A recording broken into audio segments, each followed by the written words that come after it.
మాజీ ముఖ్యమంత్రి వైఎస్ జగన్మోహన్ రెడ్డి తన జీవితంలో మొదటిసారి నిజం చెప్పారు. జీవితంలో ఎప్పుడూ నిజాలు చెప్పని ఆయన తిరుమల లడ్డూ కల్తీ విషయంలో తొలిసారి సత్యాలను పలికారు.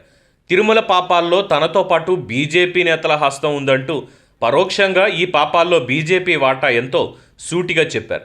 ప్రధాని నరేంద్ర మోడీకి ఆయన రాసిన లేఖలో టీటీడీ బోర్డులో తన పార్టీకి చెందిన వారితో పాటు బీజేపీ వాళ్ళు కూడా ఉన్నారని, అప్పట్లో కేంద్ర బీజేపీ మంత్రులు టీటీడీ బోర్డులో తమ పార్టీ వారికి స్థానం కల్పించాలని సిఫార్సులు చేశారని, వారి సిఫార్సులని తను ఆమోదించారని గుర్తు చేశారు. దీంతో ఇప్పుడు తిరుమలలో జరిగిన అపచారంలో బీజేపీకి కూడా భాగం ఉందని ఆయన పరోక్షంగా బీజేపీ వారిని బెదిరిస్తున్నారు. ఇందులో తనతో పాటు బీజేపీ పెద్దల హస్తం కూడా ఉందన్నట్లుగా ఆయన చెబుతున్నారు. వాస్తవానికి ఆయన చెప్పింది 100% నిజమే. 5 ఏళ్ల జగన్ పాలనలో పాపాల్లో బీజేపీ పెద్దల వాటాతో పాటు రాష్ట్రానికి చెందిన బీజేపీ నాయకుల వాటా కూడా ఉంది. ఇది రాష్ట్ర ప్రజలందరికీ తెలిసిన సత్యమే.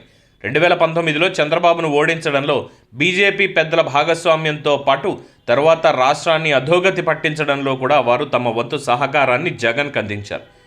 జగన్ రాష్ట్రాన్ని అరాచకంలోకి నెడుతున్నారని, అమరావతిని భ్రష్టు పట్టిస్తున్నారని, పోలవరం ప్రాజెక్టును అటకెక్కించారని, రాష్ట్రంలో శాంతి భద్రతలు లేవని, పవిత్రమైన తిరుమలను ఆయన అన్యమతాలకు చెందిన వారితో నింపేస్తున్నారని ఎన్నోసార్లు ప్రతిపక్షానికి చెందిన వారు కేంద్ర పెద్దలకు చెప్పినా, ఫిర్యాదులు చేసినా ఇసుమంతైనా పట్టించుకోలేదు. పైగా ఆయనకు ప్రతిసారి మద్దతు ఇచ్చి రాష్ట్ర నాశనానికి కారకులయ్యారు. కేవలం రాష్ట్ర నాశనమే కాదు, పవిత్రమైన పుణ్యక్షేత్రాలను నాశనం చేస్తున్న, రాముడు శిరస్సు నరికేసిన, ఆలయాల రథాలను తగలబెట్టిన కేంద్ర పెద్దలు కనీసం ఒక్కసారి కూడా జగన్ను మందలించిన పాపాన పోలేదు సరికదా, ఆయనను ఆర్థికంగా ఎప్పటికప్పుడు సహాయం చేసుకుంటూ రాష్ట్రాన్ని భ్రష్టు పట్టించడంలో తమ వంతు పాత్ర పోషించారు. ఇప్పుడు దాన్ని దృష్టిలో పెట్టుకునే జగన్ తనతో పాటు బీజేపీ వాళ్ళు కూడా ఈ పాపాల్లో ముద్దాయిలని ఖరాఖండిగా చెబుతున్నారు.